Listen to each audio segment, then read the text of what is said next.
Alors Véronique Jeannot, vous avez fondé l'association Graines d'Avenir. Quel est son objectif? Alors Graines d'Avenir, il faut savoir que c'est le nom que le Dalai Lama donne aux jeunes enfants exilés du Tibet, parce que ce seront eux le Tibet de demain. Donc ces graines représentent en fait le futur Tibet et ils sont éduqués d'une façon absolument remarquable. C'est absolument magique de voir la façon dont les enfants sont élevés, d'une façon totalement moderne, mais en même temps avec une profonde conscience de l'importance d'être avant tout un bon être humain.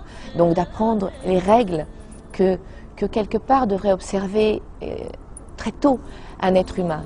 C'est-à-dire ce dont on parlait tout à l'heure, la conscience de l'impermanence des choses, l'importance de développer la tolérance et la compassion dans son cœur, la conscience de la portée de ses pensées et de ses actes. Voilà, l'importance de la conscience dès leur plus jeune âge. Ça, je crois que c'est capital et c'est vraiment ce qui nous manque en Occident. Alors quels sont les projets que votre association crée, organise? Alors on œuvre sur plusieurs plans, c'est-à-dire qu'on est autant sur les parrainages, on a aujourd'hui 250 enfants parrainés, ce qui est déjà pas mal, en 4 ans, un petit peu plus. On a une école construite à Manali, dans le nord de l'Inde.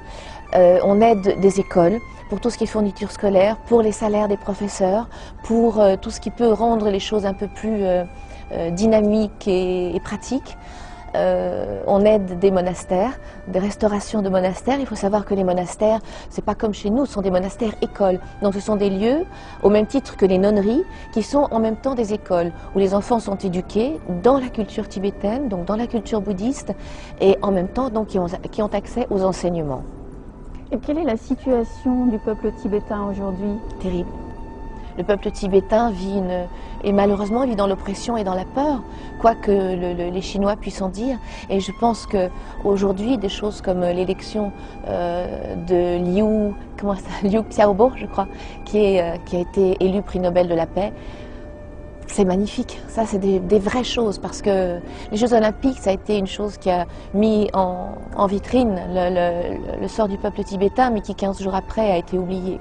Parce que malheureusement, la Chine représente un tel pouvoir économique que c'est très très dur pour les pays de faire face à la Chine. Alors ils ont cette excuse-là.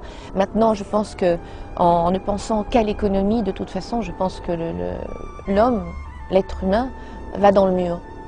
Je pense qu'on ne peut pas créditer un pays qui fait autant offense aux droits de l'homme dans notre civilisation actuelle. C'est pas possible. C'est une injure à la vie, c'est une injure à tout ce pourquoi les hommes luttent depuis des centaines d'années. Et comment est-ce que tous nous pouvons soutenir votre association? Comment peut-on la soutenir? En y adhérant, en faisant des dons, parce que malheureusement, évidemment, l'argent est le nerf de la guerre. Moi, mon rêve, mon souhait le plus grand, ce serait que des sociétés soient partenaires réguliers. C'est pas pour ça, c'est pas besoin d'avoir des montants énormes, mais réguliers. Parce que la régularité nous permet d'entreprendre des actions où on sait qu'on va sur 1 an, 2 ans, 3 ans, 4 ans, 5 ans, on peut vraiment entreprendre des actions importantes. C'est très important d'avoir des donateurs qui sont fidèles et qui sont motivés. Et vous-même, vous êtes la marraine de 3 enfants et oui. L'une d'entre eux est devenue presque votre fille par le oui, cœur. Oui, elle est devenue ma fille. Dans mon cœur, c'est ma fille. Comment est-ce que vous l'avez rencontrée? Comment ça s'est passé? Je l'ai rencontrée en allant à Dharamsala, où elle était à l'école, dans un village d'enfants tibétains. Ça faisait 3 ans que je la sponsorisais, que je la parrainais.